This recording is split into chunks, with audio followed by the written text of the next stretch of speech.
No. Michigan State alumni. You got to love Kenneth Walker Jr. Kenneth Walker III. I'm sorry. Yeah. And this guy we have on the phone is a Michigan State alumni. Eastfail Joey is back on again. It's not as late as it is for us, Joe, but how did you feel the Lions played today? Oh, they played great. It was a great game to watch. Defense struggled a little bit, but aside from that, I think the offense was outstanding.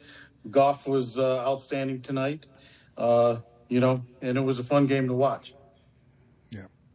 Joe, how did you like your guy, Kenneth Walker III? I know you're a big Lion fan, but you got to like that Michigan State guy running the football for the Seahawks tonight.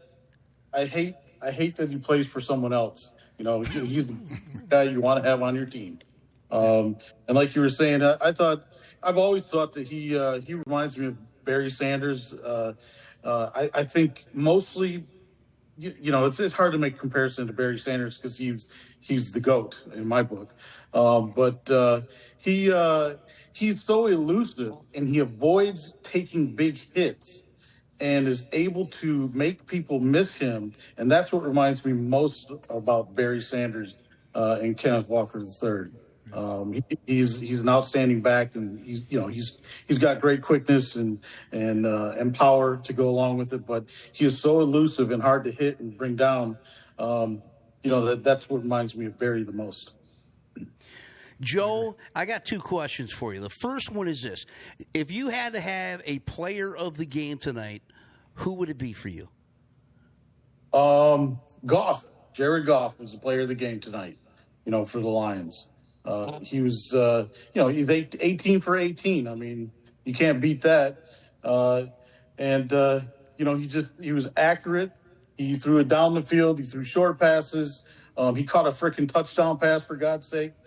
He's the player of the game for the Lions tonight. And the second question to you, Mr. Eastfail Joey. Is there a team in the NFC North that scares you a little bit? The Vikings. Hands down. I think that's pretty much been unanimous so far. Yeah, they look good. They definitely look good. The Packers showed this week that they're very beatable. They're going to be up and down. Depends on, what happens during the game. It'll be a game that goes back and forth. The Bears look very beatable as well. I think the Lions will be in a good position if they can split against the NFC North. Joe, one last question for you. If you had a takeaway in the negative context, what do you think the Lions need to work on for after the bye week? Well, they, their defensive secondary is just, I don't know, very, very sketchy. Terrion Arnold, he's a great athlete.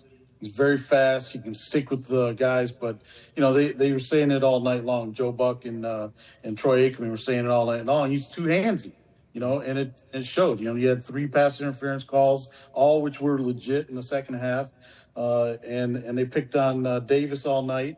He was complaining to the refs, but he was interfering with the receivers all night long. So you can't fault the referees for those calls. I think Jack Campbell, especially in the first half, played an outstanding game. He made that big hit on Metcalf, who was one of their players of the game, along with Geno and KW3. That would be my takeaway. Yeah. Well, Joe, we always love having you on the show. Yes, you sir. are a fan favorite. Absolutely. Yes, sir. And we enjoy you staying up late with us tonight after this Monday night victory by the Detroit Lions. Yes, sir. And I know we won't hear from you next week because of the bye, but we hope to hear from you in Week 6. I'll be around, man, because you know who we're playing in Week 6, right, Corey? Absolutely. Absolutely. You think you have problems with Metcalf? Wait till 88. Wait till you guys go see 88 in AT&T. Hey, bro, I predict the Lions 42 and Dallas 10. Boom. Wow. Wow. In Dallas. Okay, yeah.